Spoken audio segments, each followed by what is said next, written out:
Everyone, good morning, welcome back to my channel Chumki official. তোমরা সকলে কেমন আছো? আশা করছি খুব ভালো আছো, আর আমিও খুব ভালো আছি। তো আজকে হচ্ছে পুজো। তো পুজোর জন্য আমাকে ভয়েসটা দিতে হচ্ছে, কারণ অনেকটা আওয়াজ আসছে এখান থেকে, মানে কাছেই। আর কি পুজো দেখো, তোমরা দেখতেই পাচ্ছ। ঠাকুরের ফুল দেখে অবশ্যই বুঝতেই পারছো মনে হচ্ছে। তো যাই হোক, দেখো আমি গেঁথে নিয়েছি মালা 3টে। তারপর চলে এসেছি আমি মন্দিরে, আর মন্দিরে দেখো যজ্ঞ শুরু হয়ে গেছে। তো আজকে যেহেতু শিব প্রতিষ্ঠান হচ্ছে, তো তার জন্য বিকেল 12টা থেকে আর কি রাত্রি 8টা বা 10টা, মানে যতক্ষণ না পুজো শেষ হচ্ছে ততক্ষণ পর্যন্ত যজ্ঞ চলবে।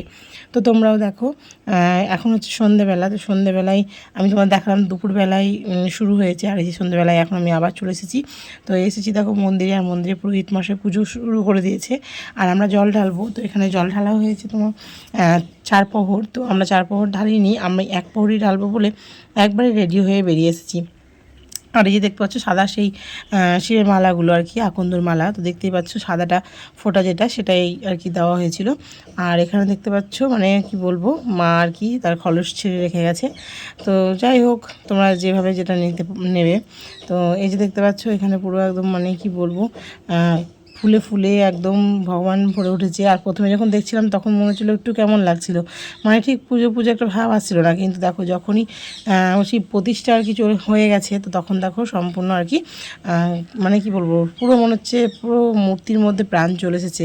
তো তারপরে দেখো আমাদেরকে কাজ দিয়ে দিয়েছে বেলপাতা বাছা, কারণ যজ্ঞের জন্য অনেক বেলপাতা লেগেছে। তো সকাল থেকে অনেকেই করেছে, তো এখন আমাদের পালি। তো দেখতে পাচ্ছ কাকিমা আর আমি বেলপাতাগুলোকে আর কি মানে ধুয়ে আর ছাড়িয়ে দিচ্ছিলাম। আর এখনকার মানে বেলপাতা পাওয়া কতটা যে মুশকিল, তোমরাও জানো যে এখনকার বেলপাতাগুলো হয় ফাটা। এখনকার খুব একটা মানে নিখুঁত বেলপাতা পাওয়াই যায় না। আর এই যে দেখতে পাচ্ছ মায়ের যে মূর্তিটা, তোমরা এর আগে দেখেছিলে যে কাঁচা মা ছিল, মানে আর কি মাটির। তো মাটিরটাকে আর কি বিসর্জন করে এটাকে আর প্রতিষ্ঠা করে দিচ্ছে। কিন্তু এটারও পুজো খুব ধুম করে হবে। তো তখন তোমাদের আমি আবারও দেখাবো। তো দেখো যজ্ঞ প্রায় মানে শেষের দিকে আর কি, কাটমাটও শেষের দিকে, কারণ পুজোর শেষের দিকে হয়ে আসছে বলে যজ্ঞ। আর যখন জল ঢালছিলাম তখন সেভাবে ভিডিও করা হয়নি, তো ছেলে তখন ছিল না। তো যাই হোক, আমাদের দেখো মানে যজ্ঞে শেষ হয়ে গেছে, কাটো শেষ হয়ে গেছে, বেলপাতাও পুরো কমপ্লিট করে দিয়েছি ছাড়িয়ে। আর এই যে দেখতে পাচ্ছ এখানে হচ্ছে আর কি পুষ্পাঞ্জলি। আর আমি দেখতে পাচ্ছ পুষ্পাঞ্জলি দিচ্ছি। তো তোমাদের বললাম যে দেখাতে পারিনি, তো ছেলে দেখছি না ভিডিও করেছে। যে দেখতে পাচ্ছ লাস্ট হচ্ছে পুষ্পাঞ্জলি। তো পুষ্পাঞ্জলিটা আমি দিয়ে দিচ্ছি। আর অনেকটা দূরের থেকে ছেলে ক্যামেরা করছিল, কারণ সামনে বুঝতেই পারছো সামনে একটা গর্জে মানে যজ্ঞের কুণ্ডলি করা হয়েছিল। তো তারপরে আর একটু গিয়ে নন্দী, তারপরে হচ্ছে বাবা মহাদেব। তো যাই হোক, দেখো কাকিমা আর আমি দুজনেই শুধু উপোস ছিলাম। তো দুজনেই আমরা আর কি পুষ্পাঞ্জলি দিয়েছি। তো তারপরে দেখো আমি চলে আসলাম বেরিয়ে। আর এখানে দেখো আরও কিছু কাজ আছে, তো সেই কাজগুলো করার পরে সম্পূর্ণ হয়ে যাবে পুজো। আর এই পুজোটা হওয়ার অনেক কারণ আছে। তো কারণ তো সবসময় থেকেই থাকে, তো তার জন্যই তো কোনো একটা মন্দির প্রতিষ্ঠা হয়। তো সেই জন্যই আর কি এটাও আজকে আমার করার কথাই ছিল না। তো যাই হোক, ভগবানের ইচ্ছে। তো দেখো আমি বাড়ি চলে আসলাম, আর বাড়ি এসে করছি সাবু মাখা।